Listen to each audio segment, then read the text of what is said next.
Muito bom dia então a todos. Começo por saudar o Sr. Presidente, Sr. João Teixeira, saudar também os meus colegas do Colégio F3 e a restante assistência também. Muito bom dia.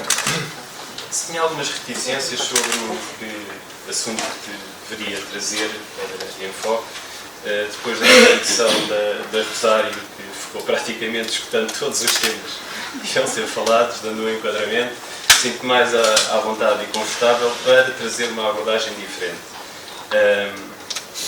Eu sou do Instituto de Geografia e Ordenamento do Território, um dos parceiros do Colégio F3 e o grupo de investigação é a Modelação e Ordenamento do Território.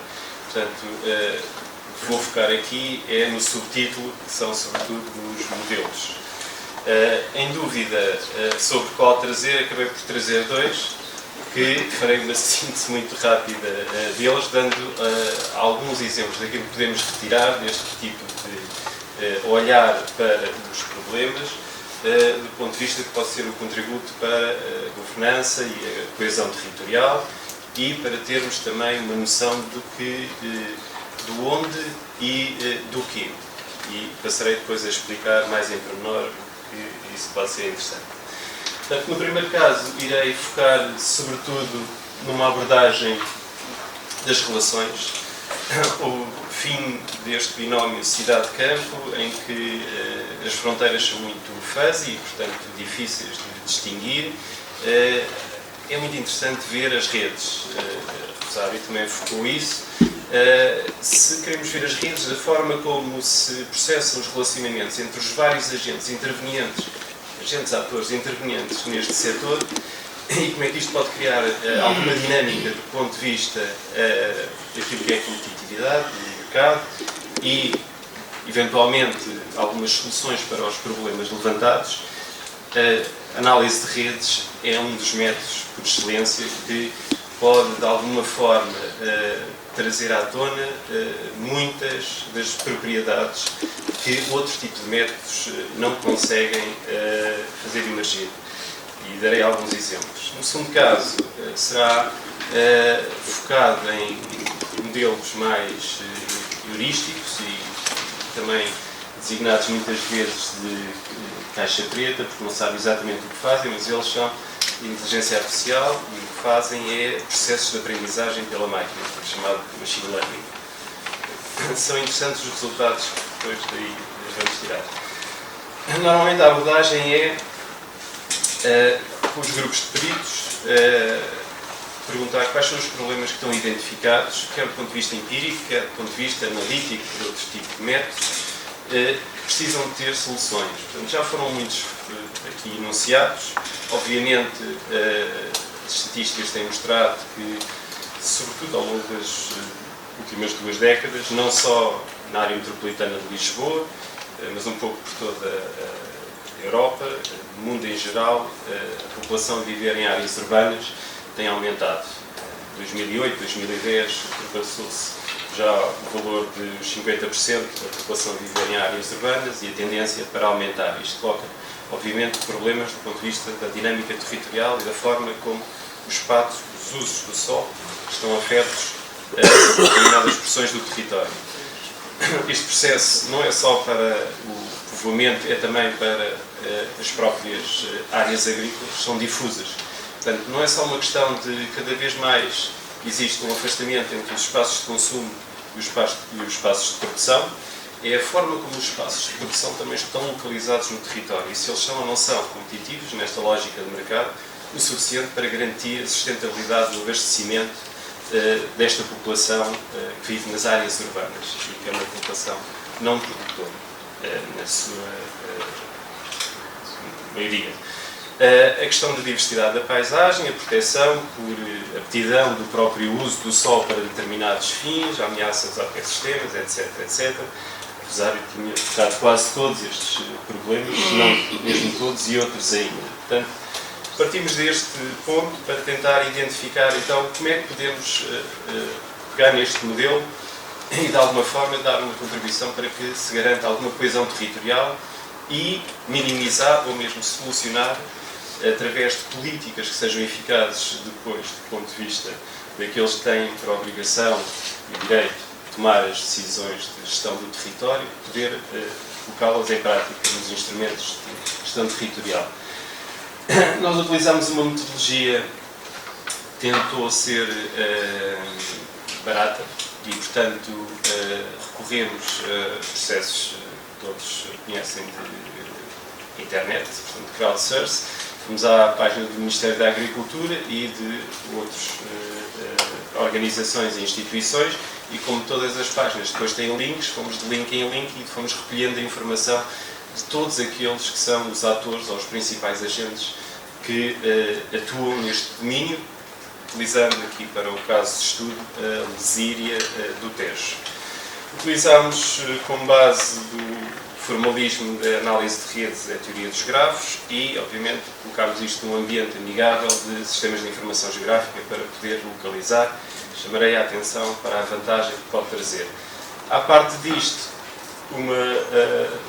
tentando complementar com um método um bocadinho mais qualitativo, realizámos entrevistas a alguns desses agentes para aferir daquilo que estava a ser, do ponto de vista empírico, da nossa experiência da recolha dos dados. No todo, para a amostra, tivemos 319 atores e fizemos a análise de dois tipos de redes. Eram as redes dentro da lesíria e depois destes atores, mas para fora da lesíria. E verificar como é que estas relações se processavam. E aqui eram relações formais e informais, desde haver uma colaboração conjunta para criar um mercado de rua ou um mercado de uma feira, ou simplesmente as associações de agricultores em iniciativas também de promoção em feiras dos próprios produtos locais. A primeira parte, obviamente, foi colocar isto sobre uma base geográfica. Fizemos então a georreferenciação de todos estes atores que conseguimos fazer o seu levantamento. Chamar só aqui a atenção que muita desta informação, apesar de ser abundante hoje em dia e apesar de quase toda a informação que acabamos por utilizar no nosso cotidiano ter uma componente espacial, ou seja, ela está georreferenciada por si, neste setor em particular também notámos que não existia nos contactos ou nas páginas oficiais indicação do sítio, de onde tínhamos a morada e, portanto, podemos fazer processos de geolocalização ou ir ao Google Earth ou mesmo ao SAP Maps e tentar identificar exatamente o local onde estavam localizados estes 319 atores. Inicialmente criámos a rede e aqui um ponto interessante é o onde e o quê. É o que é a localização e o que é o geográfico e a importância de um sistema de informação geográfico. O onde pode ser aquilo que tem identificação de coordenadas x e y, mas como não tem nada por baixo, eu não sei exatamente o que é que existe à sua volta. Portanto, eu não sei quais são as características do local onde está localizado cada um daqueles atores. Isto é importantíssimo para perceber algumas das dinâmicas. O exercício que depois mostrarei a seguir será exatamente esse, tentar recolher e a ver se existe algum perfil das dinâmicas territoriais, sociais, económicas, ambientais, económicas, eu já tinha repetido, que perfile aquele tipo de ator. Aqui, obviamente, com a georreferenciação, já nos foi permitido ter um olhar muito mais crítico relativamente àquilo que depois são as ações desencadeadas por cada um desses atores. O que seriam as suas redes? Só na lesíria do lado esquerdo temos só a lesíria de Tejo e aqui temos a rede de relações existentes, sejam comerciais ou outras, para fora, dentro e para fora da própria lesíria do Tejo. Só para a observação da própria rede, ainda sem aplicação de nenhum formalismo das métricas que a teoria dos grafos e das redes sociais nos pode dar, obviamente identificamos claramente que existe uma rede de fraca conectividade. Quando as redes são em forma de estrela, centrípetas, ou têm poucos circuitos, ou seja, que há poucos nós a saírem do mesmo para os outros nós, significa que existe falta de conectividade. O que é que isto significa? Que é fácil quebrar as relações que existem nestas redes. São muito frágeis, portanto, têm pouca resiliência a fatores externos, como seja o período de crise no setor. Interessa então como é que vamos reforçar este tipo de relações e de redes. Obviamente tem de ser um mecanismo top-down, mas ao mesmo tempo bottom-up. Portanto, era isso que se queria. Na verdade, depois não foi isso. Só duas notas, podemos, se calhar, de uma forma simples, categorizar as métricas entre aquilo que são as medidas de conectividade e as medidas de centralidade. As de conectividade dizem a estrutura da própria rede, se é resiliente, se é mais vulnerável e onde é que o é, e as medidas de centralidade vão identificar quais são os nós que têm um papel de destaque no mecanismo das relações existentes e na dinâmica territorial do setor. Aqui as métricas, obviamente, já diziam, não chega, o índice CAM é particularmente interessante, significa que ali não chega a 5%, aqui ainda é inferior, no segundo caso, faz a relação entre o número de arcos ou de ligações existentes e as que poderiam existir, para todos estarem ligados com todos, para haver relações. E, portanto, não chega a 5%, o que significa que está muito aquém de ser uma rede forte. Os graus de centralidade e um interessante também é o grau de intermediação, que basicamente diz qual é o nó que permite, serve de ponte, que eu tenho de contactar mais vezes para estabelecer relações entre todos os outros atores da rede. Consegue-se verificar que existe, quer na rede só da Lesíria, quer na rede fora da Lesíria, alguma dependência àquilo que são os atores institucionais. Portanto, percebe-se que há uma dinamização por parte daquilo que são os organismos públicos e institucionais, mas depois não há um mecanismo de bottom-up dos próprios atores que consigam por si só colocar em prática um conjunto de relações ou de dinâmicas entre eles que sejam sustentáveis do ponto de vista daquilo que queremos que seja a dinâmica no setor, sobretudo naquele território. E isto cria, obviamente, também, do ponto de vista de quem gera, uma percepção do que é que será necessário fazer para que possa haver uma maior dinâmica. Se olharmos isto do ponto de vista daquilo que são os conceitos, contabilizando o número de nós com relações dentro de cada um dos conceitos por parte daqueles atores, verificamos também que a centralidade está, uma vez mais, na capital, neste caso Santarém. Acaba por afunilar praticamente todas as relações dos vários atores. E aqui a relação urbano-rural, uma vez que é muito mais urbano, e aí estão os centros de decisão, ou das cooperativas, ou das associações, ou dos apoios para os agricultores, e que todos centralizam a informação para lá. Portanto, tem 65% do grau de centralidade e uma grande percentagem, 42%, apesar de ser inferior aos outros, nós apenas com uma única ligação. Portanto, muito frágil. Mesmo para o segundo caso, em que se destaca aqui cerca de 93% almeirim, com uma percentagem de nós com apenas uma ligação, ou seja, só tem uma ligação, em princípio é quase sempre com Santarém, ou, como é o caso de rede para fora, muitas destas ligações, que são apenas uma, é com o Ministério da Agricultura. O que mostra também uma grande dependência àquilo que são os organismos institucionais. Temos muito mais métricas, mas para sintetizar, o que é que isto nos permite aferir e foi depois suportado com as entrevistas e com os pedidos. A rede é muito pouco desenvolvida, a excessiva dependência às instituições e aos organismos públicos e fraca e mesmo débil, em alguns casos, ou inexistente, relações empresariais entre os agricultores ou entre as empresas, as cooperativas, ou creio que a única empresa que verificámos era a Lesíria Luteros, a Companhia das Lesírias, peço desculpa, que tinha algum dinamismo, todas as outras não, que eram quase individuais, não tinham substâncias do ponto de vista das relações. A importância destas relações em torno da capital distrito de Santarém que significa que existe uma relação urbano-rural, sim senhora, mas que depois tem de ser dinamizada de forma a promover que não fique apenas do ponto de vista institucional ou para mecanismos de financiamento, de apoio, de subsídios, deveria ser para a promoção do próprio território, das feiras ou para orientar determinado tipo de produções. Utilizando o processo de metodologia mais heurístico e machine learning. A ideia era então olhar para o onde. Já sabemos, desculpem, para o quê? Sabemos o onde, mas que tipologias é que há para o território?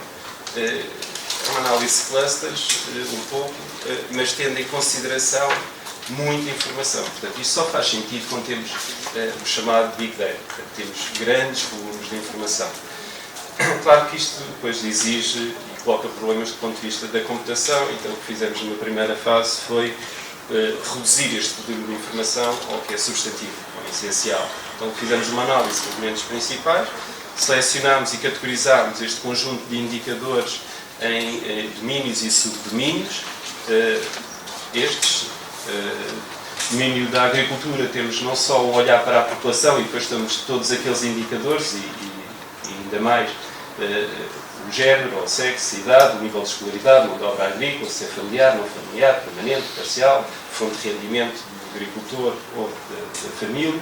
Depois as explorações agrícolas, o que utilizarmos a dimensão média, a superfície agrícola útil, o tipo de culturas, temporários, permanentes, natureza jurídica, etc, etc. Por aí fora.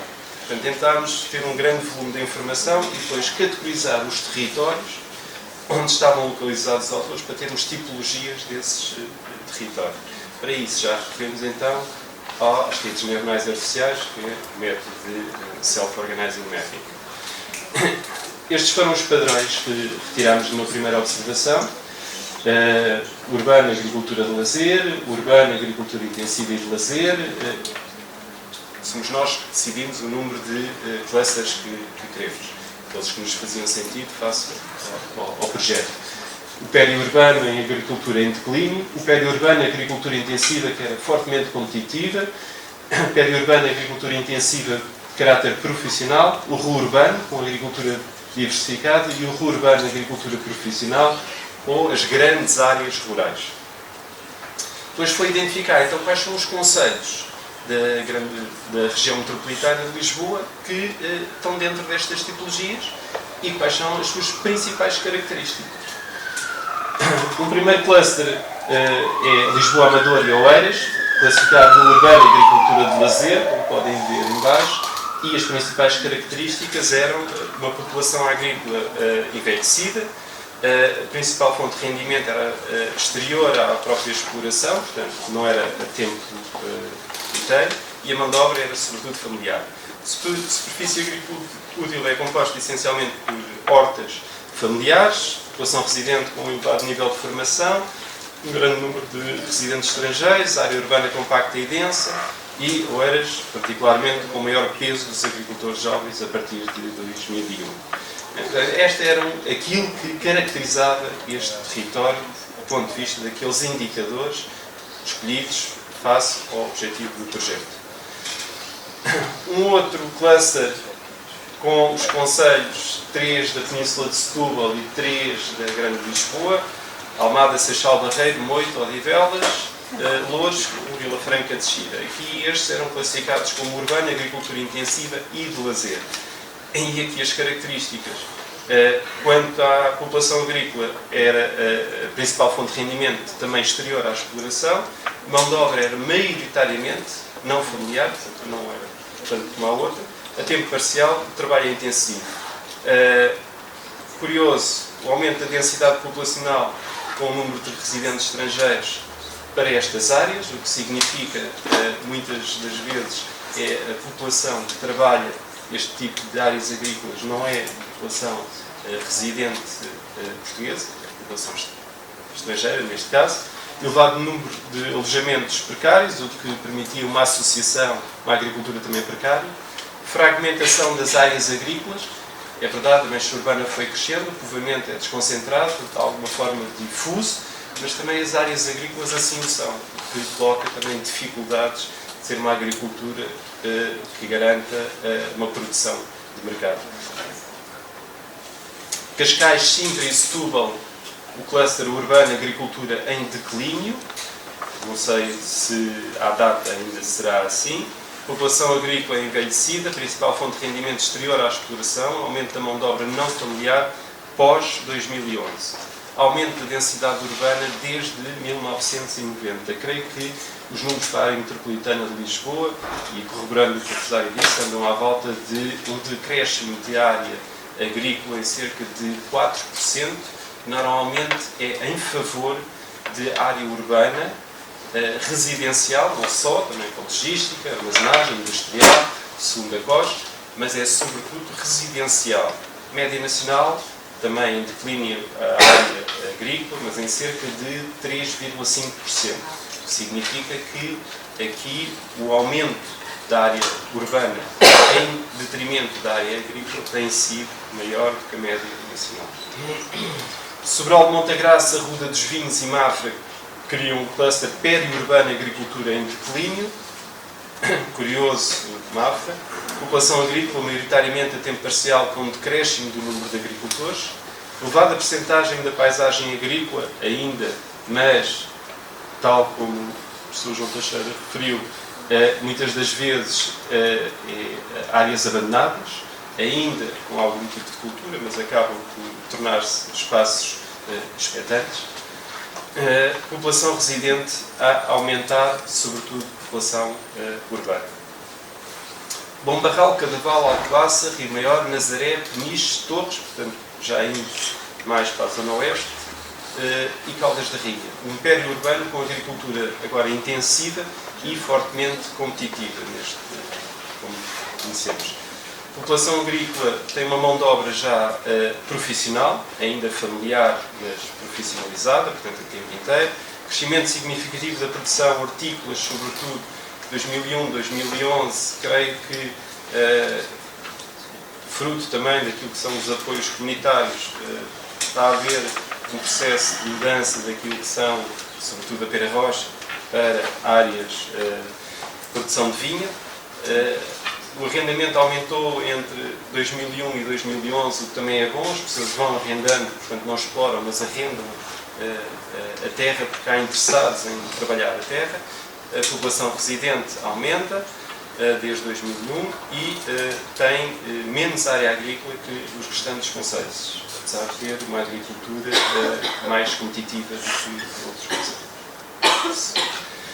População agrícola, neste caso, de concelhos, sobretudo da Península de Setúbal, Sesimbra, Palmela, Alcochete, Montijo e Benavente, que é um peri-urbano de agricultura intensiva profissional, sobretudo fortemente alicerçada em Palmela, tem uma população com idades superiores a 65 anos.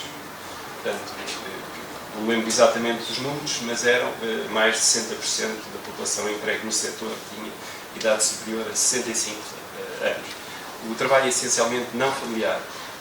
Há um aumento da dimensão média da exploração agrícola, um forte crescimento da população residente com o número de elementos por família, mas também da qualificação dessa população emprego no setor.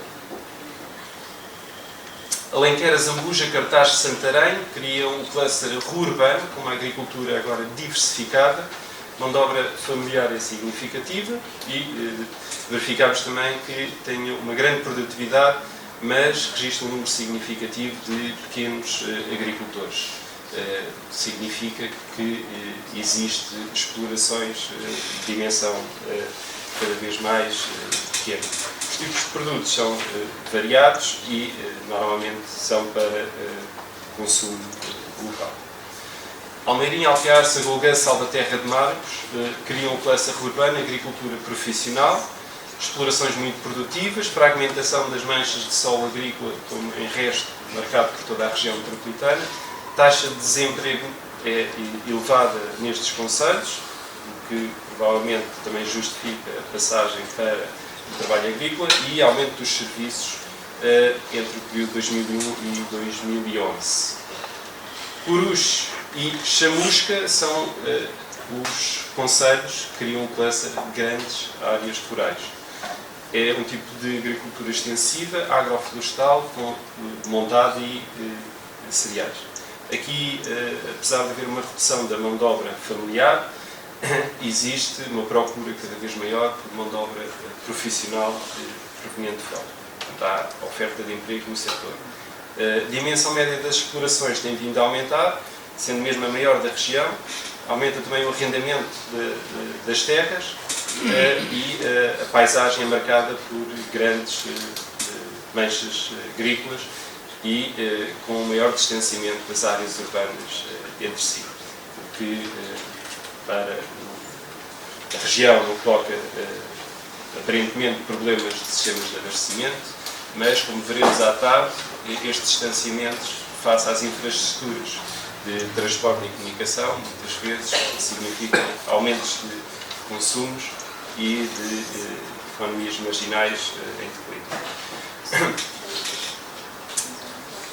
9 padrões na tipologia. O objetivo disto tudo era, sobretudo, dar uma amostra daquilo que é o território, das suas dinâmicas e criar, sobretudo, do ponto de vista da governança e da coesão territorial, instrumentos ou conhecimentos que possam servir para aqueles que têm de tomar a decisão. Basicamente, era criar mecanismos de sistemas de apoio à decisão. Com isto, então, termino. Muito obrigado pela vossa atenção.